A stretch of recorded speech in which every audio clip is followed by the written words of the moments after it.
حضرت انس رضی اللہ تعالیٰ عنہ روایت فرماتے ہیں کہ نبی کریم سرور دو عالم صلی اللہ علیہ وسلم نے ارشاد فرمایا کہ الدال علی الخیر کفاعلہ، کہ جو شخص کسی بھلائی یا نیکی کی طرف دوسرے کی رہنمائی کرے، اس کو کوئی نیک کام کرنے کی تلقین کرے، اس کا راستہ بتائے، وہ ایسا ہی ہے جیسا کہ اس نیک کام کا کرنے والا۔ یعنی جو نیک کام اس کے کہنے کی وجہ سے، اس کے بتلانے کی وجہ سے وہ آدمی کرے گا، اس کا جو اجر و ثواب ہے وہ بتانے والے کو بھی ملے گا۔ چنانچہ ایک دوسری حدیث میں زیادہ وضاحت کے ساتھ حضور اقدس صلی اللہ علیہ وسلم نے یہی بات ارشاد فرمائی کہ من دل علی خیر فلہ مثل اجر فاعلہ۔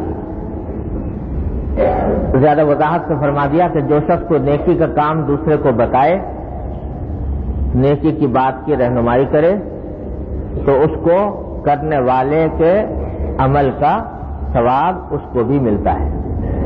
کرنے والے کو تو پورا ملا ہی، لیکن جس نے بتایا تھا اس کو بھی اتنا ہی ثواب ملا۔ فرض کیجئے کہ کسی کو آپ نے نماز کی تلقین کی اور آپ کے کہنے کی وجہ سے اس کو توجہ ہو گئی اور اسے نماز پڑھ لی، تو جتنا ثواب اس پڑھنے کا اس کو ملے گا، حدیث میں سرکار دو عالم صلی اللہ علیہ وسلم بیان فرماتے ہیں کہ اتنا ہی آپ کو بھی ملے گا۔ اللہ تبارک و تعالی نے اتنا بڑا درجہ رکھا ہے کسی شخص کو نیکی کی بات تلقین کرنے، اور اس میں ہر قسم کی نیکیاں داخل ہیں، صرف عبادات ہی نہیں، معاملات، معاشرت، اخلاق، عقائد، جتنے بھی دین کے شعبے ہیں، اور دین شامل ہے دنیا کے شعبوں کو بھی، لہذا اس میں بھی اگر کسی کو کوئی آدمی کوئی دوسرے کو رہنمائی کی بات کرے گا تو اس کو بھی ویسا ہی ثواب ملے گا۔ اس ذیل میں ایک بات جو پچھلے جمعہ میں ذرا تشنا رہ گئی تھی وہ بھی عرض کر دوں تاکہ کوئی غلط فہمی باقی نہ رہے۔ پچھلے جمعہ میں نے یہ عرض کیا تھا کہ علوم دو قسم کے ہیں۔ ایک علوم وہ ہیں جو دین کے علوم کہلاتے ہیں، قرآن کا علم، سنت کا علم، فقہ کا علم، عقائد کا علم، اور ایک علوم وہ ہیں جو دنیا کے علوم کہلاتے ہیں، جو آج کل مروج ہیں، لوگ ان کو حاصل کرتے ہیں۔ تو میں نے آپ سے پچھلے جمعہ میں یہ عرض کیا تھا کہ اگرچہ فرض کفایہ دونوں ہیں، اس واسطے کہ اگر کوئی فرض کرو طب کا علم کوئی بھی دنیا میں حاصل نہ کرے تو سب لوگوں کے لیے مشکلات کا سبب ہوگا، اس واسطے کچھ لوگوں کو ضرور حاصل کرنا چاہیے، یہ فرض ہے، فرض کفایہ ہے۔ تو وہ بھی فرض کفایہ ہے، اور دین کا باقاعدہ عالم بننا یہ بھی فرض کفایہ ہے۔ لیکن دونوں میں فرق بیان کرتے ہوئے میں نے کہا تھا کہ جو علم دین ہے وہ بذات خود مقصود ہے، بذات خود مقدس ہے، بذات خود اللہ تبارک و تعالیٰ کی رضا کا ذریعہ ہے، اور دوسرے علوم کے اندر وہ جو فرض بنے ہیں وہ ضرورت کی وجہ سے، حاجت کی وجہ سے بنے ہیں۔ اور اس کی مثال دیتے ہوئے میں نے کہا تھا کہ جیسے مکان آدمی بناتا ہے تو اس کا کمرہ جو رہائشی ہوتا ہے وہ بھی ضروری ہے بنانا، اور غسل خانہ اور بیت الخلاء بنانا بھی ضروری ہے، لیکن کمرہ جو ہے مقصود ہے، اور غسل خانہ بیت الخلاء ضروری تو ہے لیکن مقصود نہیں۔ تو یہی فرق ہے علم دین اور علم دنیا کا۔ لیکن اس سے یہ نہ سمجھو کہ مجھے خیال ہوا کہ بعد میں کہ لوگ یہ نہ سمجھے کہ بھئی اس کو تو بیت الخلائی قرار دے دیا، سارے جتنے بھی دوسرے علوم ہیں ان کو بیت الخلائی قرار دے دیا، لہذا وہ نجس ہیں، ناپاک ہیں، اور جو آدمی اس میں مشغول ہو وہ نجاست اور ناپاکی میں مشغول ہے. ایسا نہیں ہے. وہ میں نے آپ کو سمجھانے کے لیے ایک مثال دی تھی. بات دراصل یہ ہے کہ اللہ جل جلالہ نے ہمیں ایسا دین عطا فرمایا اپنے فضل و کرم سے جس میں ہر چیز اس کے اپنے موقع پر ہے. یہ علوم جن کے اندر دوسرے لوگ جو پڑھتے ہیں اور پڑھنے کے بعد کوئی ڈاکٹر بنتا ہے، کوئی انجینئر بنتا ہے، کوئی حسابداں بنتا ہے، کوئی بڑھئی بنتا ہے، کوئی لوہار بنتا ہے، وہ کچھ یہ سارے علوم اور فنون ہیں. یہ سارے علوم و فنون بھی جیسا میں نے عرض کیا فرض کفایہ تو ہے ہی، لیکن اگر انسان ان علوم کے تحصیل میں اپنی نیت درست کر لے اور اس نیت میں اخلاص پیدا کر لے اور پھر ان علوم کو استعمال کرنے کے لیے طریقہ وہ اختیار کرے جو محمد رسول اللہ صلی اللہ علیہ وسلم نے بیان فرمایا، تو وہ سارے علوم بھی انسان کے لیے عبادت ہی بن جاتے ہیں، باعث اجر و ثواب ہی بن جاتے ہیں. فرض کرو ایک شخص ہے وہ طب کی تعلیم حاصل کر رہا ہے، ڈاکٹری کی. اب وہ اگر اس میں نیت یہ کر لے کہ بھائی میں یہ اس لیے حاصل کر رہا ہوں یہ تعلیم تاکہ مخلوق خدا کو فائدہ پہنچاؤں. معاش کے تو بہت سے راستے ہیں، اللہ تبارک و تعالیٰ رزق ہر راستے میں کچھ نہ کچھ عطا فرما لیتے ہیں، لیکن میرے ڈاکٹری کا علم حاصل کرنے کا بنیادی مقصد یہ ہے کہ اس کے ذریعے میں ایسے لوگوں کو جو دکھ درد میں مبتلا ہیں، بیماریوں میں مبتلا ہیں، ان کی خدمت کروں، ان کو سکھ پہنچانے کی کوشش کروں، اور پھر واقعتاً علم کو حاصل کرنے کے بعد وہ یہ پیشہ اسی نقطۂ نظر سے اختیار کرتا ہے.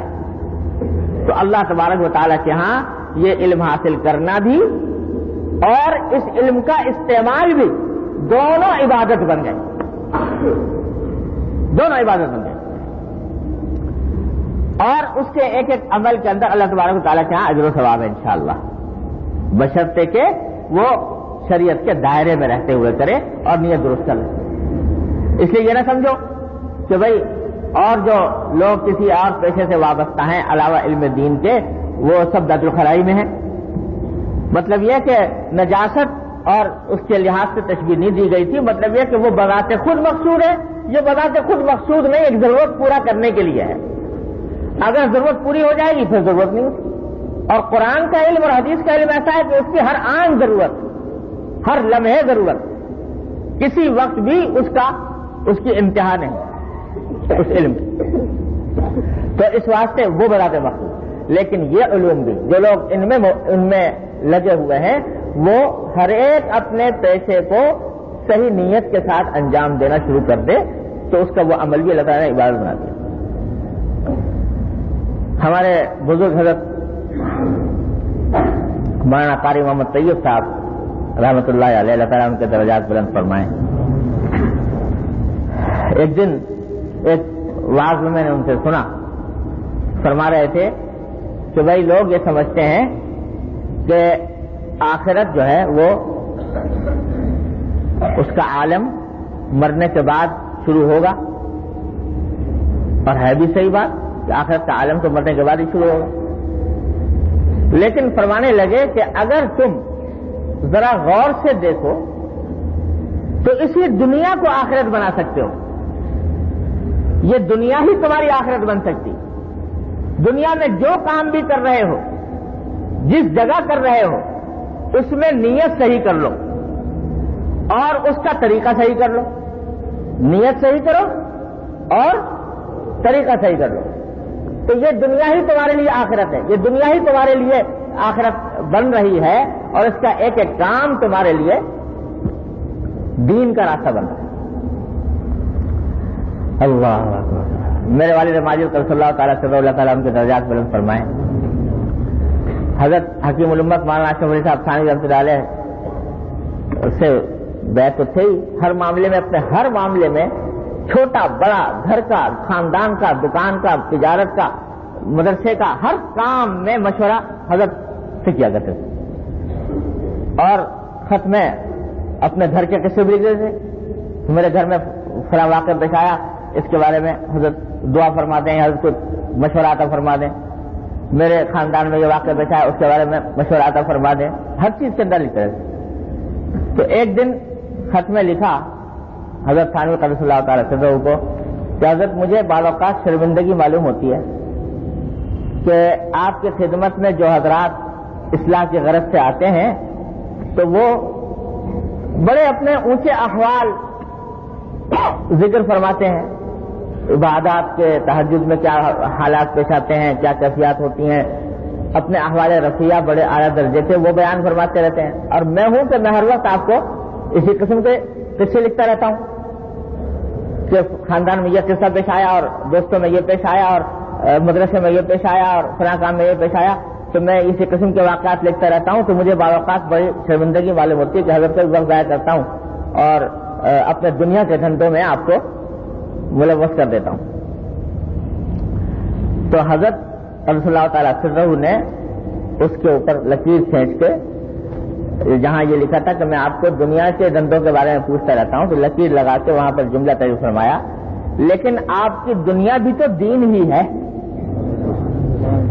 لیکن آپ کی دنیا بھی تو دین ہی ہے۔ یہ سرٹیفکیٹ شیخ کی طرف سے ایک جملے کے اندر فرما دیا کہ آپ کی دنیا بھی دین ہی ہے، کیونکہ جانتے تھے کہ جو کام دنیا کا بتا رہے ہیں وہ اس میں نیت اصل میں اللہ جل جلالہ کو راضی کرنے کی ہے، اور اس میں طریقہ شریعت کے دائرے میں رہ کر اختیار کرنا چاہتے ہیں، لہذا فرمایا کہ آپ کی دنیا بھی تو دینی ہے۔ تو اگر اللہ تبارک و تعالی ہمیں آپ کو اپنی رحمت سے توفیق عطا فرما دے تو یہ صبح سے لے کر شام تک کے جتنے دھندے ہیں، چاہے دیکھنے میں دنیا نظر آتی ہو، لیکن اگر اللہ تبارک و تعالی ہمارے دل میں اخلاص پیدا فرما دے اور ہماری نیت درست فرما دے اور طریقہ درست فرما دے، دو باتیں میں کہہ رہا ہوں بار بار زور دے کر، نیت درست اور طریقہ درست، دو چیزیں اللہ تعالیٰ عطا فرما دے تو ساری دنیا دین ہے۔ لہذا کوئی کسی بھی پیشے میں لگا ہوا ہو، وہ ڈاکٹر ہو، وہ انجینئر ہو، وہ اکاؤنٹنٹ ہو، وہ کوئی دنیا کا کام کر رہا ہو، کوئی بھی دنیا کا کام ایسا نہیں ہے جس میں نیت اچھی نہ کی جا سکتی ہے اور طریقہ صحیح شریعت کے مطابق اختیار نہ کیا جا سکتا، وہ کر لو تو یہ سارے علوم باعث رحمت۔ اب آخر لوگ کہتے ہیں بھائی یہ سائنس جو ہے، آخر یہ سائنس کا علم، لوگ سمجھتے ہیں کہ دین اور سائنس یہ دو متضاد چیزیں ہیں، کچھ بھی متضاد نہیں ہے۔ حضور اقدس نبی کریم صلی اللہ علیہ وسلم نے صحابہ کرام کو سائنس سیکھنے کے لیے بھیجا، کیسے کہ حضرت دو صحابہ ہیں، ان کے بارے میں روایات میں آتا ہے کہ غزوہ حنین کے موقع پر وہ جہاد میں اس لیے شامل نہیں ہوئے کہ ان کو حضور اقدس صلی اللہ علیہ وسلم نے روم بھیجا تھا دبابوں، یہ جو آج کل جیسے ٹینک ہوتے ہیں اس طرح کی ایک اسلحہ ہوا کرتا تھا، دبابہ ایک کو کہتے ہیں، ببور روایت میں آتا ہے لفظ، وہ بھی کوئی اسی قسم کا ہتھیار ہوتا تھا، اس ہتھیار کی صنعت سیکھنے کے لیے بھیجا صحابہ کرام کو، اور اپنے جو جہاد تھا اس سے کہا کہ اس سے تم مستثنا ہو اور یہ جا کر دبابہ اور زبور کی صنعت سیکھ کے آؤ تاکہ یہاں پر آ کر مسلمانوں کو تعلیم دو اور اس کے بعد مسلمان اس کو اختیار کر سکیں۔ تو یہ کہے کے لیے بھیجا، یہ صرف سائنس ہی تھی نا، ٹیکنالوجی ہی تھی، اس کو سیکھنے کے لیے بھیجا نبی کریم صلی اللہ علیہ وسلم، لیکن کیونکہ نیت اس میں تھی کیا کہ اللہ کے راستے میں ان چیزوں کو استعمال کیا جائے، اللہ کے دین کی سربلندی کے لیے استعمال کیا جائے، حق اور انصاف کے لیے استعمال کیا جائے، دنیا سے ظلم و جور کو مٹانے کے لیے استعمال کیا جائے، لہذا یہ ساری ٹیکنالوجی، یہ ساری سائنس، یہ عبادت اللہ تبارک و تعالیٰ کا عبادت بنتی ہے۔ تو کوئی دنیا کا کام ایسا نہیں ہے جو نیک نیتی سے اور صحیح نیت کر کے عبادت نہ بنایا جا سکے، کوئی دنیا کا کام ایسا نہیں ہے۔ بس صرف توجہ اور دھیان کی بات، توجہ اور دھیان کی بات ہے، وہ کر لو گے تو انشاءاللہ تعالی. آپ کو شاید پہلے بھی میں نے قصہ سنایا تھا، میرے بڑے بھائی، سب سے بڑے مرحوم بھائی انتقال ہو گیا، مولانا ذکی کیفی صاحب، شاعر تھے. یہ جب چھوٹے سے بچے تھے، کچھ 6-7 سال عمر رہی ہوگی، تو لکھنا سیکھا، جیسے بچے الف ب ت لکھنا سیکھتے ہیں. تو حضرت والد صاحب تعالیٰ سے رہو نے فرمایا کہ بھائی تمہیں اب لکھنا آ گیا تو پہلا خط حضرت تھانوی رحمۃ اللہ علیہ کو لکھو. وہاں تو ہر چیز کا رخ ادھر ہی تھا، تو فرمایا کہ پہلا خط لکھو تو حضرت کو لکھو تاکہ حضرت کی دعائیں حاصل ہو، حضرت کی برکت حاصل ہو. تو انہوں نے پہلا خط بچہ انہوں نے خط لکھا حضرت کے نام، جیسا لکھا ہوگا ظاہر ہے، کوئی پہلا خط تھا، نہ مضمون پوری طرح ڈھنگ کا ہوگا، نہ تحریر، ظاہر ہے بچے کی جو ہوتی ہے ویسی ہی ہوگی. حضرت کے پاس خط پہنچا تو حضرت کا جواب آیا. جواب میں حضرت نے فرمایا کہ بھائی میں نے تمہارا خط دیکھ کر میرا بڑا دل خوش ہوا کہ الحمدللہ تمہیں لکھنا آ گیا. بڑی دعائیں دی، اللہ تعالیٰ تمہیں علم عطا فرمایا، دعائیں دی خط کے اندر، فرمایا بڑا دل خوش ہوا تمہارے دیکھ کر، اور اب تم اپنی تحریر کو اور زیادہ بہتر بنانے کی کوشش کرو، اپنے خط کو زیادہ بہتر بنانے کی کوشش کرو، اور نیت یہ رکھو کہ اپنی تحریر اس لیے بہتر بنا رہا ہوں تاکہ پڑھنے والے کو تکلیف نہ ہو.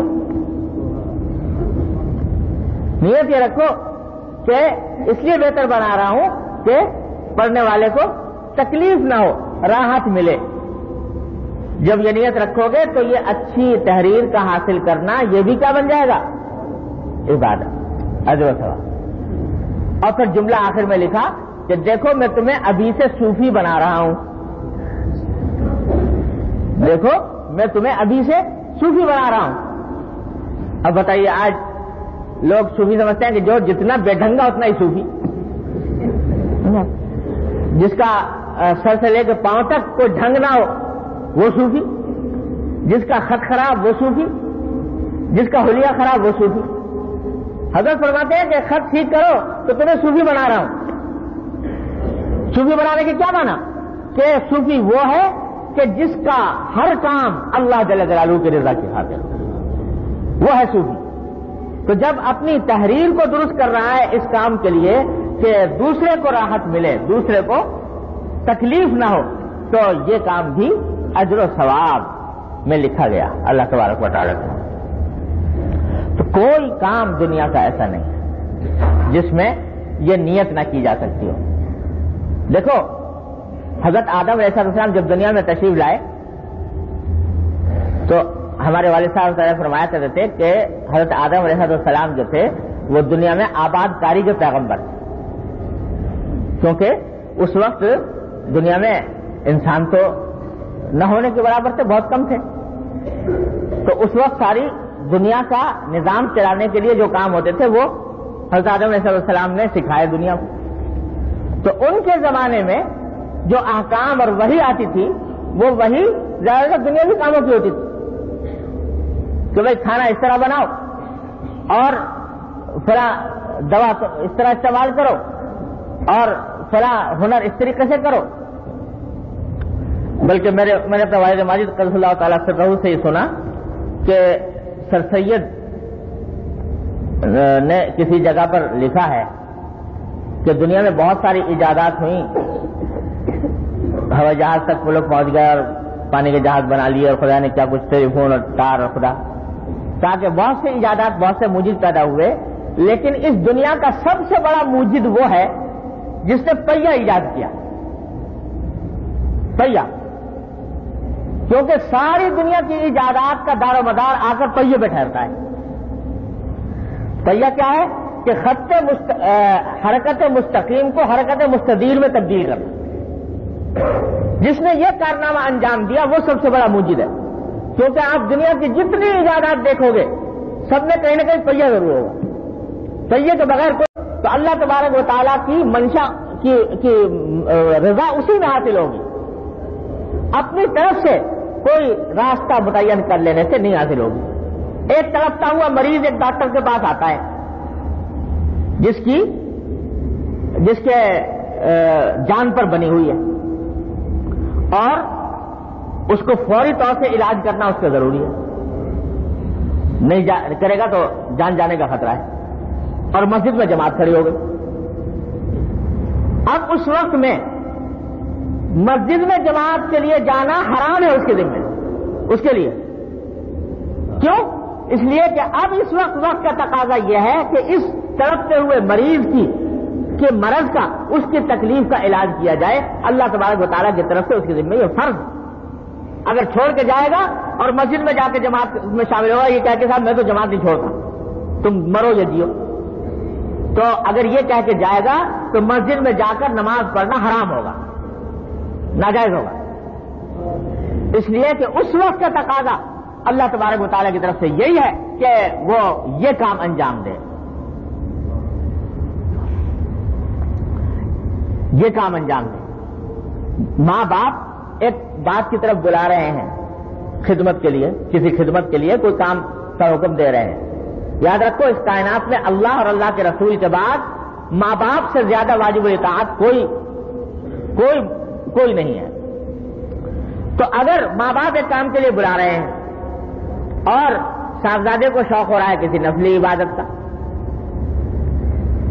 تو وہ چاہیں کہ میں تو فلاں جگہ جا رہا ہوں نماز پڑھنے کے لیے یا فلاں نفلی عبادت کرنے کے لیے، فرض نماز تو نہیں چھوڑی جا سکتی والدین کے کہنے کے باوجود، لیکن نفلی عبادت کرنے جا رہا ہے تو اس کے لیے ایسا کرنا جائز نہیں، حرام ہے اس کے لیے اس نفلی عبادت کا انجام دینا اگر والدین اس کو کسی بات کی طرف بلا رہے ہیں اور وہ انجام نہیں دیتا۔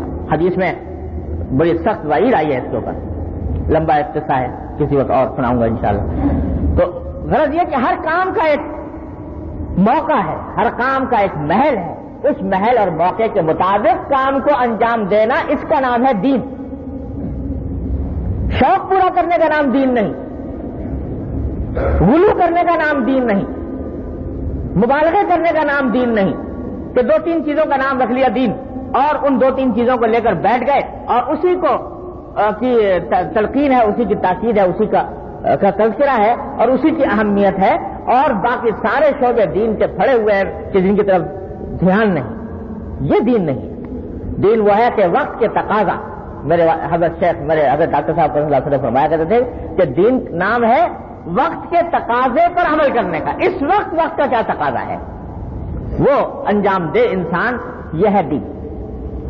تو اس واسطے یہ جتنے علوم فنون ہیں، یہ ہنر بات یہاں سے چلی تھی کہ پچھلی مرتبہ یہ پہلو رہ گیا تھا کہ قرآن و حدیث کے علوم یہ بذات خود شرف والے ہیں، سعادت والے ہیں، اور بذات خود فضیلت والے ہیں۔ جتنے فضائل اس کے اوپر آئے ہیں قرآن و حدیث میں، وہ قرآن و حدیث کے علوم کے بارے میں آئے ہیں، لیکن باقی علوم بھی بیکار نہیں اور برے نہیں اپنے ذات میں، جب تک کہ انسان کی نیت درست ہو اور اس کو استعمال کرنے کا طریقہ درست ہو۔ تو انشاءاللہ سارے انسان جس کام میں بھی لگے ہوئے ہیں وہ اپنی زندگی کو عبادت بنا سکتے ہیں۔ اللہ تبارک و تعالیٰ یہ احساس ہمارے دلوں میں پیدا کرنا۔ اور یہ جو میں دو لفظ بار بار کہہ رہا ہوں، نیت صحیح ہو اور طریقہ صحیح ہو۔ نیت صحیح ہو اس کا نام ہے صوفیاء کرام کے یہاں اخلاص ہو اللہ کے لیے، اور طریقہ صحیح ہو اس کا نام ہے صدق، اس کو کہتے ہیں صدق۔ تو صوفیاء کرام اس کو کہتے ہیں، دو چیزیں اکثر آپ نے لفظ سنا ہوگا کہ صدق اور اخلاص، صدق اور اخلاص۔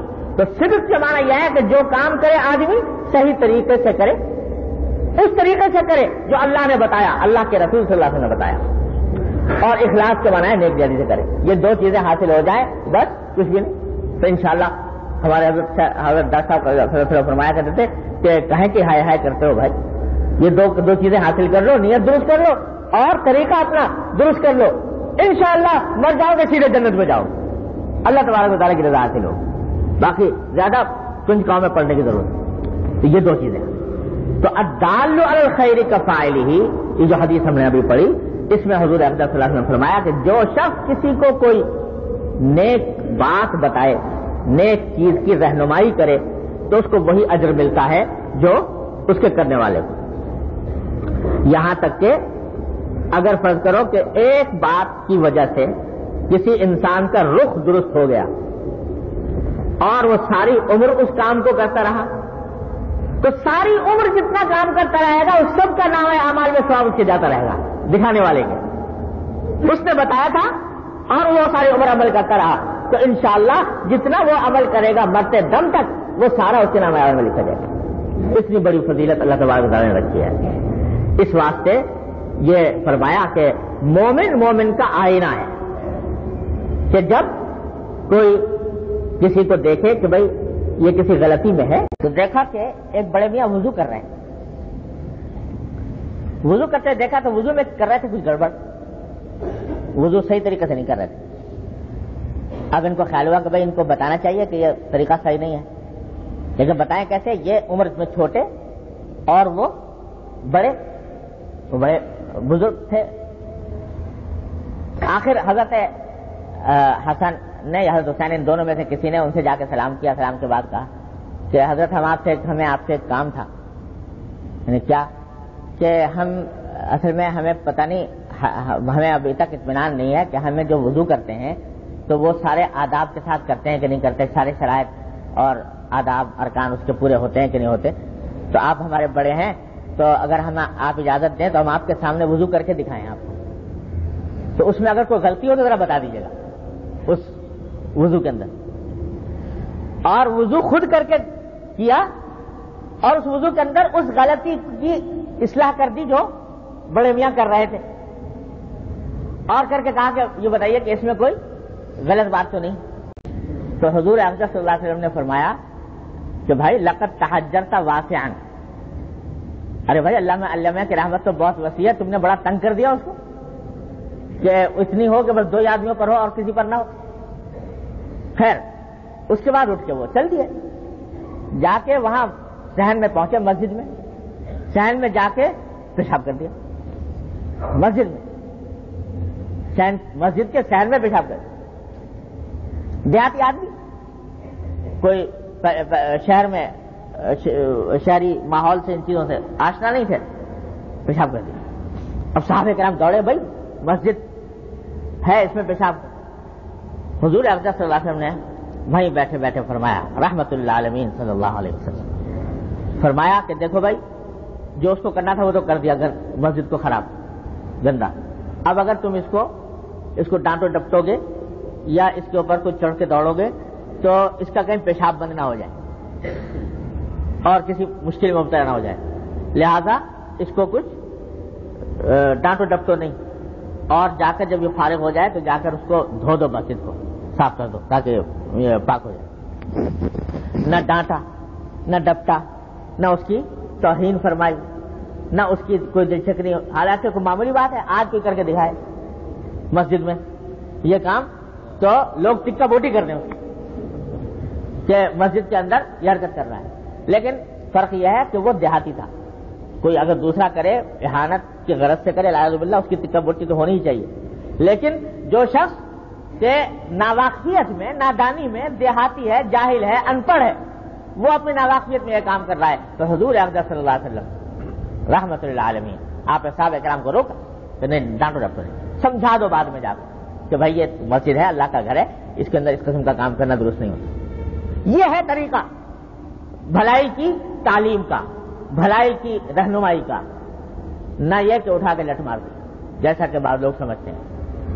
تو یہ دلالت پہلے بتایا کہ ایک تو اخلاص ہو، دل میں نیت ہو اصلاح کی، ہمدردی ہو، دل سوزی ہو، اللہ کو راضی کرنا مقصود ہو. اور جب اخلاص ہوتا ہے، یاد رکھو، جب اخلاص ہوتا ہے کہنے والے کے دل میں تو وہ نہ کبھی مایوس ہوتا ہے کہنے والا اور نہ کبھی رنجیدہ ہوتا ہے. مایوس ہو کے بیٹھ جائے کہ بھائی مانتا تو ہے نہیں، چلو اب چھوڑو، نہیں. پیغمبر کا کام یہ ہوتا ہے داعی حق کا کام یہ ہوتا ہے جس کے دل میں اخلاص ہو کہ میں تو جب تک میرے دم میں دم ہے میں کہتا ہی رہوں گا، کوئی مانے یا نہ مانے، عمل کرے یا نہ کرے، میں تو کہتا رہوں گا، تو تھکتا نہیں وہ کہنے سے۔ ہاں کہنے کے لیے مواقع تلاش کرتا ہے کہ کس موقع پر کہنا چاہیے، کن حالات میں کہنا چاہیے، کس طرح کہنا چاہیے۔ میں تو سبق جو ملا ہمیں آج اس حدیث سے وہ یہ کہ جب کسی کو کوئی نیک بات کہنے کا موقع مل جائے تو اس کو غنیمت سمجھو کہ یہ موقع مل رہا ہے، یہ بات کہہ دوں گا اپنے بھائی سے، تو انشاءاللہ کیا بعید ہے کہ اللہ تبارک و تعالیٰ اس کو عمل کی توفیق دے دے، اس کو تو ثواب ملے گا، مجھے بھی ملے گا انشاءاللہ۔ الدال والخیر کفاعل۔ تو کسی موقع کو ہاتھ سے جانے نہ دو۔ میرے والد ماجد رضی اللہ تعالیٰ سے لوگ فرماتے تھے، اللہ اکبر، کہ حضرت یوسف علیہ السلام کا قصہ جانتے ہو نا، حضرت یوسف علیہ السلام کو قید کر دیا تھا، قرآن شریف میں آیا، تو وہاں دو آدمی آئے، دو ساتھی آ کے کہنے لگے کہ ہم نے خواب دیکھا ہے، خواب کی تعبیر بتائیے جی۔ تو حضرت یوسف علیہ السلام نے کہا کہ ٹھیک ہے خواب کی تعبیر بتاؤں گا تم کو، اللہ تعالیٰ نے مجھے یہ علم دیا ہے، لیکن وہ تو خواب کی تعبیر پوچھنے آئے، ساتھ میں اپنی رٹ شروع کر دی، انی ترکت ملت قوم لا یؤمنون باللہ، کہ میں تو ایسے لوگوں کے مذہب کو چھوڑ کر آیا ہوں جو اللہ پر، اللہ کی توحید پر ایمان نہیں رکھتے، اور دعوت دینی شروع کر دی توحید کی۔ آئے تھے وہ تعبیر مانگنے کے لیے خواب کی، اور اپنی بات توحید کی بیان کرنی شروع کر دی، اللہ تعالیٰ کی وحدانیت کی بیان کرنی شروع کر دی، اپنی پوری دعوت ان کو پہنچا دی۔ کیوں کہ بھائی موقع ملا ہے ان کا بات کہنے کا، تو اپنی بات کہوں کیوں نہیں، کہہ دی بات۔ تب آگے بڑھے، کہاں اچھا اب بتاتا ہوں تمہاری خواب کی تعبیر، پہلی میری بات سن لو۔ تو اللہ تبارک و تعالیٰ یہ جذبات آپ فرما دے، تو جہاں کوئی موقع ملے انسان کو تو وہ کوئی اپنی بات کہہ دیتا ہے۔ ہمارے حضرت ڈاکٹر صاحب رضی اللہ تعالیٰ عنہ کے درجات بیان فرمائے، آپ جانتے ہیں میرے شیخ حضرت ڈاکٹر عبدالحی صاحب رضی اللہ تعالیٰ سے رہو ہومیوپیتھک ڈاکٹر تھے، سارا دن مطلب فرماتے، لیکن جو کوئی دوا لینے آیا اس کو ایک کان میں بات ڈال دی جاتے جاتے، تو وہ مطلب جو ظاہری مطلب تو تھا ہی، اور ساتھ میں اللہ تعالیٰ نے اس کو روحانی اور دینی مطلب بنا دیا تھا۔ جو آ رہا ہے وہ کوئی نہ کوئی بات سن کے جا رہا ہے، کوئی بات اس کے مناسب کان میں ڈال دی کہ میاں یہ کام کر لیا، ایک چھوٹی سی بات کو دل میں ڈال دی۔ ایک مطلب بیٹھے ہوئے تھے، ایک بالکل اجنبی آدمی آیا، آ کے اس نے کچھ دوا مانگی، وہ کچھ اس خیال سے نہیں آیا تھا کہ بزرگ ہیں کوئی ان سے دین کی بات سیکھنی ہے، وہ تو اپنی دوا لینے آیا تھا۔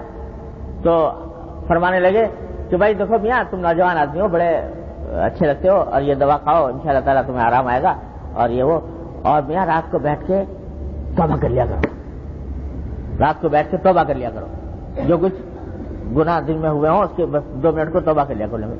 ایک کلمہ اس کے جاتے جاتے کان میں ڈال دیا۔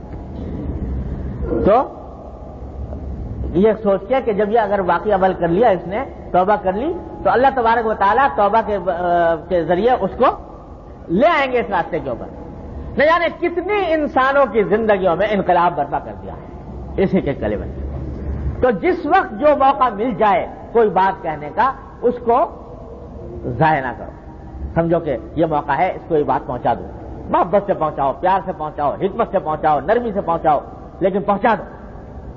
اور حدیث میں آتا ہے کہ اگر اللہ تعالیٰ تمہارے ذریعے ایک انسان کو ہدایت عطا فرما دے تو تمہارے لیے سرخ اونٹوں سے زیادہ قیمتی چیز ہے۔ اس زمانے میں سرخ اونٹ بہت مہنگے سمجھے جاتے تھے، قیمتی چیز سمجھی جاتی تھی، تو یہ بڑی نعمت ہے۔